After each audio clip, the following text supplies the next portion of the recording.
কেতিয়া অন্ত পৰিব মুখ্যমন্ত্ৰীৰ লাখপতি বাইদেউ আঁচনিৰ ধন বিতৰণ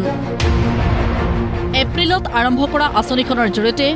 আজিলৈ 40টা বিধানসভা সমষ্টিত বিতৰণ কৰা হ'ল ধন বাকি 88টা সমষ্টিত ধন বিতৰণ কৰে মানে 2026ৰ অসম বিধানসভাৰ নিৰ্বাচন পাবহি নেকি অসমত 126টা বিধানসভা সমষ্টি আছে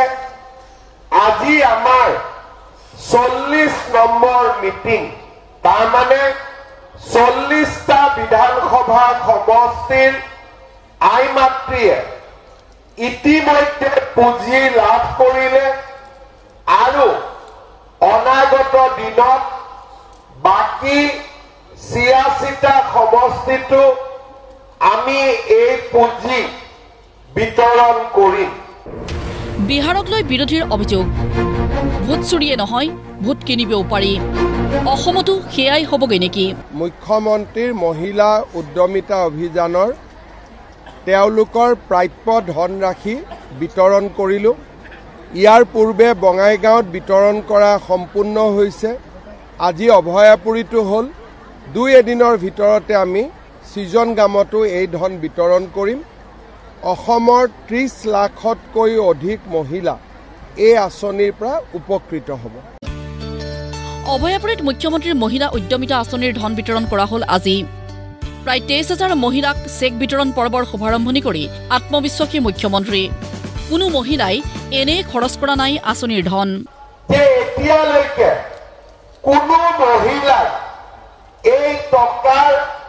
অপব্যৱহাৰ কৰা নাই আৰু সকলো মহিলাই এই টকাটো কিবা এটা নহয় কিবা এটা গঠনমূলক কামত ব্যৱহাৰ কৰিছে স্থানীয় বিধায়ক অনুষ্ঠানলৈ নহাত মুখ্যমন্ত্ৰীৰ প্ৰতিক্ৰিয়া কৰবাত শুই আছে চাগে যেতিয়া আমি এই আঁচনিখন আৰম্ভ কৰিছিলো কংগ্ৰেছৰ মানুহসকলে প্ৰথমতে কৈছিলে যে এই আঁচনিখন মিছা কোনেও টকা নাপায় ভোটৰ কাৰণে আঁচনি দিছে এইবাৰ কংগ্ৰেছে ক'লে যে হিমন্ত বিশ্ব শৰ্মাই হিতাধিকাৰী বনাই আছে মই তেওঁলোকক বুজাইছো যে আমি হিতাধিকাৰী বনাব খোজা নাই আমি লাখপতি বাইদেউ বনাব খুজিছো আমাৰ মহিলাসকলক আমি লাখপতি বাইদেউ বনাব খুজিছো ইয়াতো এমএলএ কোন শুই আছে খবৰে নাই শুই আছে হয়নে নহয় খবৰ আছে নেকি এমএলএ আজি মিটিঙতো অহা নাই ভাষণৰ মাজতে মুখ্যমন্ত্ৰীৰ ফ্লাইং কেছ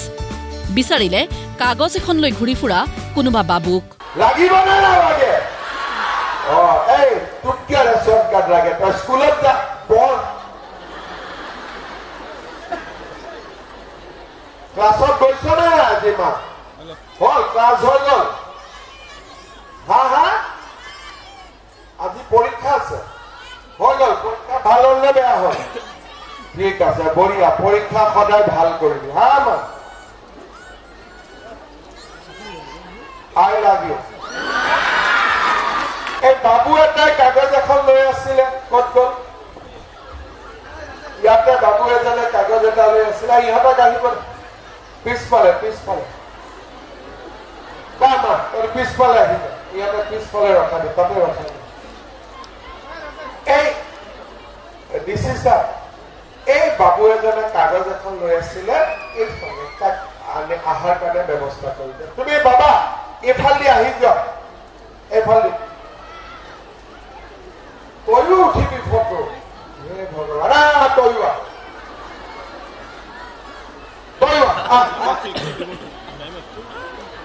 সেইখিনিতে খালি থিয় মই এটা এটাকৈ উঠিব হ'ব ঠিক আছে লাখপতি বাইদেউ আঁচনি আচলতে এক ধৰণৰ পৰীক্ষাত পাছ কৰিলে পৰৱৰ্তী শ্ৰেণী ফেইল কৰিলে আৰু সুযোগ নাপায় পাছ ফেইলক লৈ মুখ্যমন্ত্ৰীয়ে কি কয় শুনক সময় পাৰ হৈ যাব আমি আপোনালোকৰ ঘৰত আকৌ এবাৰ আহিম বাইদেউ 10,000 টকাটো ক'ত খৰচ কৰিলে বোলে মোৰ পুৰণা মোবাইলটো বেয়া হৈছিলে নতুন এটা কিনিলো পৰীক্ষাত ফেইল বোলে 10,000 টকাটো ক'ত খৰচ কৰিলে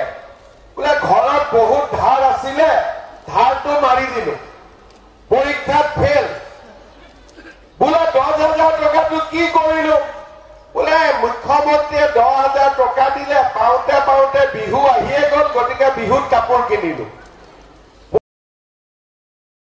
কিন্তু বোলে নহয়,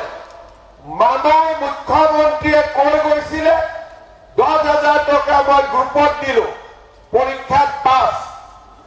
বোলে মই এই ব্যৱসায়ত লগালো,